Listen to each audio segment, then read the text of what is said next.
क्योंकि मैं स्पीच नहीं करने वाला हूं आज कोई जोशीली तकरीर नहीं करूंगा। आज आपको बताऊंगा कि पिछले 15-20 सालों के अंदर आपको किस तरह से लूटा गया, ठगा गया, गोवंडी के हालात किस तरह से। मैं अपनी पिछली तकरीर में यहीं पर आपको बताया था कि एक बाथरूम है, उस बाथरूम के अंदर किस तरह से लाइन है, कितनी सीट्स होनी चाहिए। वर्ल्ड बैंक ने, वर्ल्ड हेल्थ ऑर्गेनाइजेशन ने, WHO ने बताया कितनी सीट्स होनी चाहिए और आपके पास कितनी सीट्स हैं। बड़ी शर्मनाक बात है गोवंडी के लिए कि एक स्टैंडर्ड सीटिंग जो होनी चाहिए बाथरूम के अंदर, वो भी आपके पास नहीं है। और आपके गोवंडी में मनाया क्या जा रहा है? 30 साल बेमिसाल। आपको याद दिलाना है कि बेमिसाल वो नहीं थे, बेमिसाल आप थे, जो उनके लूटने के बाद भी आपने बार बार मौका दिया उनको। और अब ये बेमिसाल जनता जाग गई है, ये उमड़ते हुए सर बता रहे हैं कि 30 साल बेमिसाल वो नहीं चलने वाला खाली नारा। इस बार 15 तारीख को 15 मुद्दों पर बात होगी और 15 तारीख से शुरुआत होगी और 15 तारीख को गोवंडी मानखुर्द 8 के 8 वार्डों में सिर्फ और सिर्फ पतंग लहराने जा रही है इंशाअल्लाह। बिल्कुल। अब आप समझिए कि किस तरह से आपको बेवकूफ बनाया जाता है। लोकल बॉडी इलेक्शन है, BMC का इलेक्शन है, काम क्या है? नाली, चाली, गटर, पानी खत्म, इतना ही काम कर देना और आपकी चालियां बन रही होंगी। अब अगल बगल के रोड रिपेयर हो रहे होंगे जो पिछले 7 सालों में नहीं हुए। जैसे ही इलेक्शन डिक्लेयर होता है, पता नहीं इलेक्शन कमीशन भी कहां सोया होता है, जो ये लालच देकर आपकी गलियों का काम खोल देता है, रोड का काम खोल देता है और छोड़ देता है। और उसके बाद फिर बोलते हैं कि देखिए मैंने आपकी चाली बनाया, वोट दे दीजिए। अरे पिछले 7 सालों में कई बार उस चाली का पैसा आपने खाया, उसका हिसाब कौन देगा? ये हिसाब मांगिए आप। आपको समझाने वाला हूं कि हिसाब लेना आपका काम है, वरना ये इसी तरह लूट लूट कर खाते रहेंगे। अब आप समझिए किस तरह से करप्शन किया जाता है।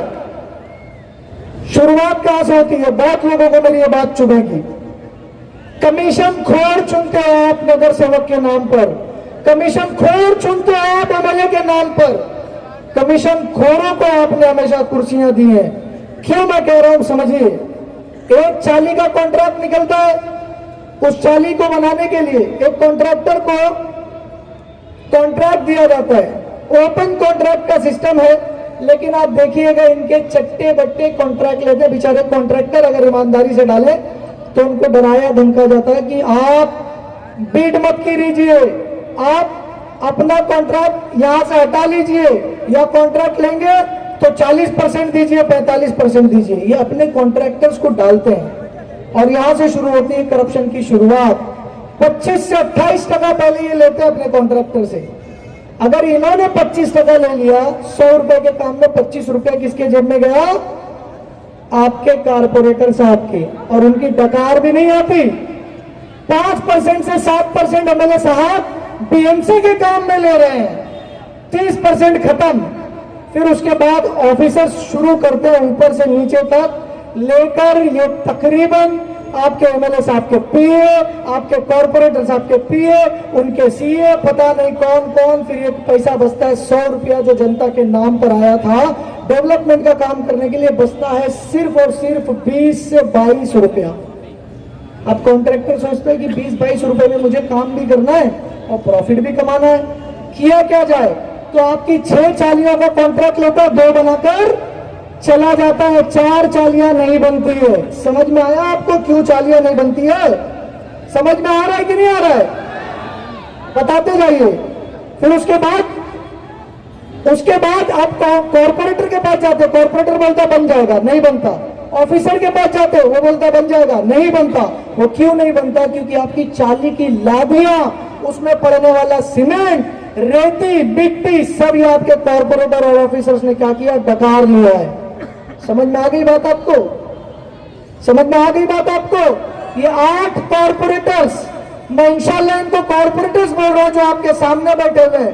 गोवंडी के वो होनहार चेहरे हैं जिनको चुन चुन कर आवाम से पूछ पूछ कर लेकर आया गया और आवाम ने जिसको पसंद किया हम आपके सामने लेकर आए। इनका कैरेक्टर क्लियर है, ये लिटरेट है, पढ़े लिखे हैं। पता है आपको 30 साल बेमिसाल प्रोग्राम हुआ, गोवंडी टैलेंट का प्रोग्राम हुआ।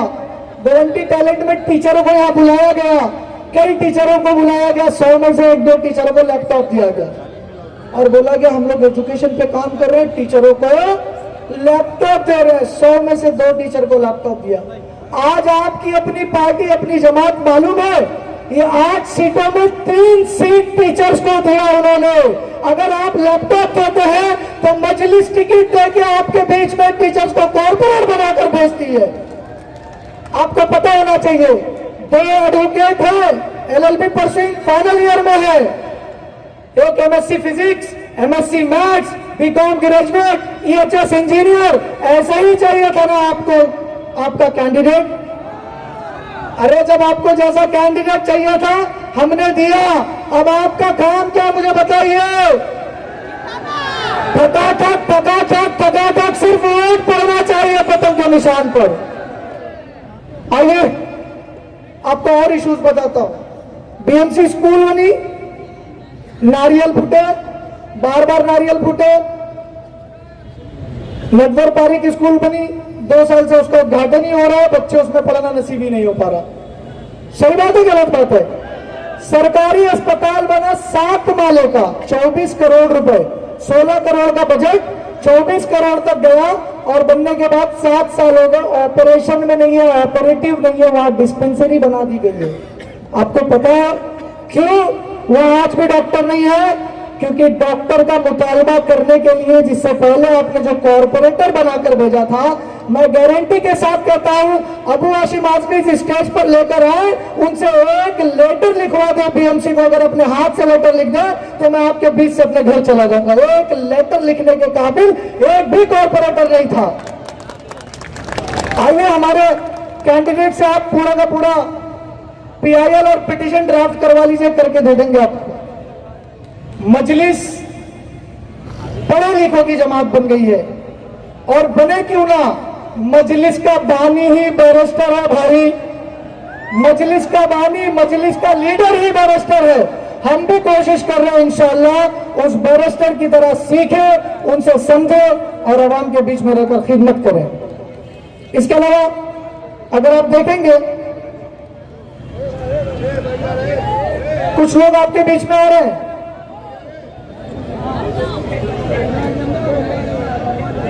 कुछ लोग आपके बीच में आ रहे हैं, क्या बोल रहे हैं? अरे मजलिस को वोट देके क्या होगा, वो अतीक सर को फुलटुक में वोट मिल गया था, है ना? नवाब मलिक साहब के लोग भी आ रहे हैं, अबू हाशिम आजमी के लोग भी आ रहे हैं, फुलटुक में वोट मिल गया था। अबू हाशिम आजमी के लोगों ने मुझे कहा कि अब की बार पूरा ध्यान मजलिस पर देंगे, पिछली बार ध्यान नहीं दिए थे इसलिए वोट मिला। मैंने भी कहा इस बार आप ध्यान दीजिए क्योंकि आवाम का ध्यान भी हमारे ऊपर ही है इंशाअल्लाह। 16 तारीख को मजलिस बताएगी आपको कि लोग कितने बदार हैं। वुमेन सेफ्टी का प्रॉब्लम है आपके यहाँ पर।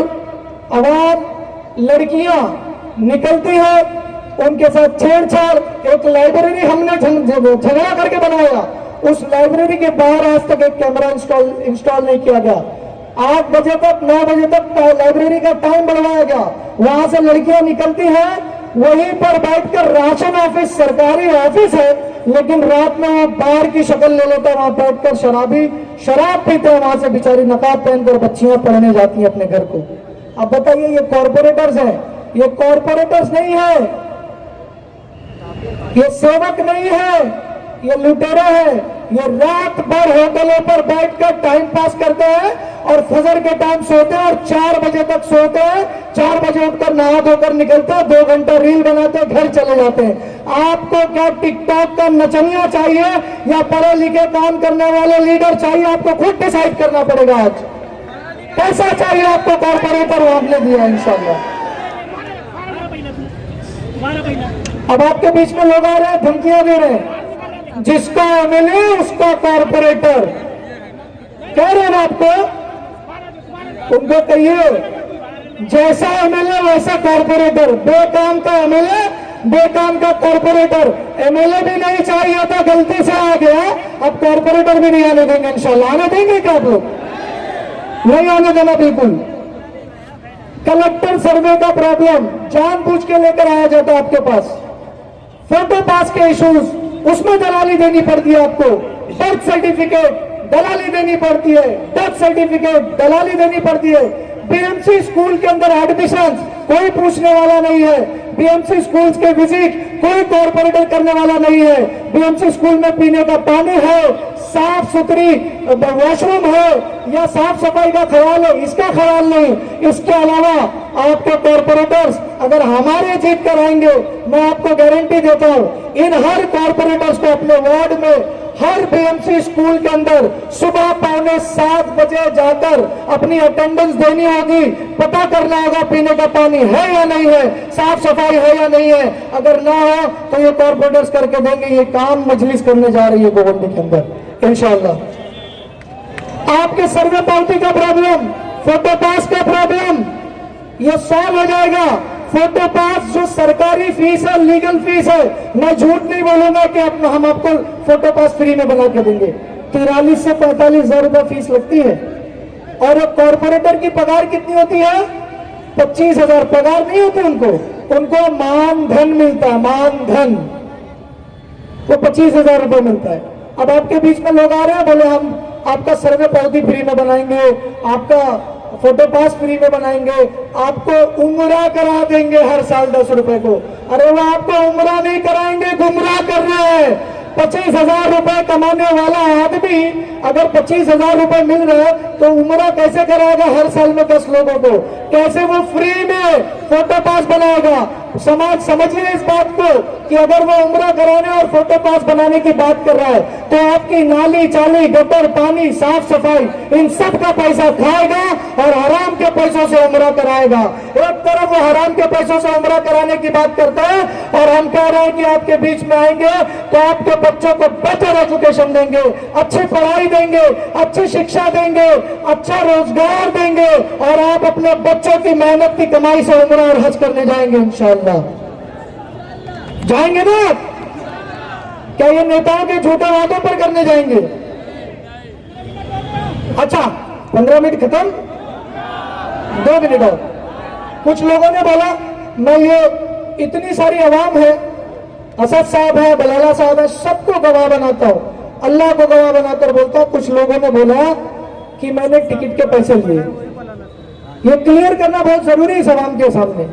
मैंने टिकट के पैसे लिए, हाँ बिल्कुल बिल्कुल बिल्कुल। आप जो बोल रहे हैं मैंने पैसे लिए, उनसे पूछो कितने पैसे लिए। और रईस शेख को पूछो, ऑडियो भिजा देता हूं मैं, कितने पैसे लिए।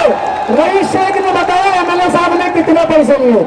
लेकिन जो लोगों के पास मेरे खिलाफ कोई बात नहीं बोलने के लिए सिर्फ कैरेक्टर असैसिनेशन करके वो लीडर बनना चाहते हैं, मेरे खिलाफ बात रख रहे हैं, मैं आप सबको गवाह बनाकर, अल्लाह को गवाह बनाकर ये बात कहता हूं कि अगर मैंने इन किसी कैंडिडेट से 1 रुपए भी लिया या इन कैंडिडेट के साथ मैंने ये डील की कि मेरे वार्ड में आप पैसा खर्चा करो या मुझे कुछ दे दो, तो अल्लाह सालार साहब की एक बात मुझे याद आती है। उन्होंने दुआ मांगी थी और वो दुआ कबूल भी दिखती है। सालार साहब ने दुआ मांगी थी कि अल्लाह अगर मैं गलत हूं तो मेरे बच्चों को बर्बाद कर देना, वरना दूसरे के बच्चों को बर्बाद कर देना जिन्होंने इल्जाम लगाया।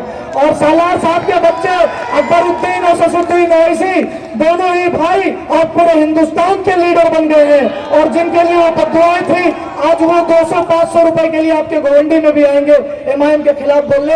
आज एक दुआ मैं भी मांग रहा हूं, आपको आमीन कहना होगा। अल्लाह के वास्ते आमीन कहिए कि अगर मैंने किसी से 1 रुपए लिया या किसी से इस तरह की डील की कि मेरे वार्ड में आप पैसा खर्चा करना या किसी तरह की भी डील की, तो अल्लाह मुझे और मेरे बच्चों को बर्बाद कर देवे, आमीन कहिए। और अगर मैंने नहीं लिया तो अल्लाह इनको अकले सलीम दे। मैं किसी के लिए बददुआ नहीं करूंगा क्योंकि किसी की इज्जत को गिराना ये मेरा काम नहीं है। आपको बताने आया हूं कि आपको किस तरह से लूटा जा रहा है। आपको दस्तक वस्ती के नाम पर लूटा जा रहा है। एक एक वार्ड में 50-50 दस्तक वस्ती के लोग काम करते हैं। एक एक की पगार 15 से 18,000 रुपए होती है, लेकिन काम करने वाले 4 लगाए जाते हैं। 40-45 लोगों का पैसा खाया जाता है। अगर हमारी एक टीम जीत कर आएगी, आपको एक चीज का वादा करता हूं, करप्शन फ्री गवर्नेंस आपको दिया जाएगा। बीच की बिचौलियों को, दलालों को बीच से हटा दिया जाएगा। बीएमसी में एक दलाल नजर नहीं आएगा। हमारे कॉर्पोरेटर कमीशन नहीं खाएंगे। 100 रुपया आएगा तो 100 रुपया आवाम के ऊपर खर्च किया जाएगा। और इसीलिए आपके बीच में ऐसे कैंडिडेट चुन चुन कर लाए गए हैं जो कहीं करप्शन ना करें। ये वो ईमानदार लोग हैं, अच्छे लोग हैं, आपके बीच के लोग हैं। क्या आप लोग इनको वोट देकर जिताना नहीं चाहोगे? आप ये मत सोचिए ये इलेक्शन अतीक अहमद का है। ये मत सोचिए इलेक्शन इन कैंडिडेट्स का है। ये मत सोचिए इलेक्शन अफसर साहब का है। ये इलेक्शन गोवंडी के हर बच्चे का है। ये इलेक्शन गोवंडी की हर माँ का है। ये गोवंडी का इलेक्शन गोवंडी के हर बुजुर्गों का है। ये इलेक्शन गोवंडी के हर नौजवानों का है। 20 साल का हिसाब लेना है आपको। उठिए, कमर बांधिए, आज से वो चाहिए, अगल बगल के घरों में चाहिए। लोगों को बताइए ये इलेक्शन नहीं है, ये वजूद की लड़ाई है, ये ईमानदारी की लड़ाई है, ये जनता की लड़ाई है। हर आदमी इलेक्शन लड़ रहा है, आप इलेक्शन लड़ रहे हैं, हर बच्चा इलेक्शन लड़ रहा है, और गोवंडी का हर बच्चा इलेक्शन जीतेगा इंशाअल्लाह।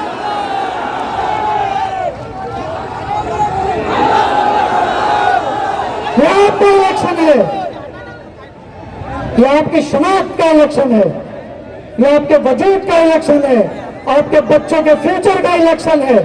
अच्छे लोगों को चुनिए और इंशाल्लाह आने वाली 15 तारीख को वार्ड नंबर 134, 35, 36, 37, 38, 39, 40, 41, 42 जहां भी आप रह रहे हो, जिस वार्ड में रह रहे हो, सिर्फ एक निशान, एक बटन, सिर्फ बटन, बाकी सब, सिर्फ बटन, बाकी सब। बहुत बहुत शुक्रिया, जज़ाकल्लाह। नारे तकबीर, जय भीम, जय भीम, जय हिंद, जय संविधान। अस्सलाम वालेकुम।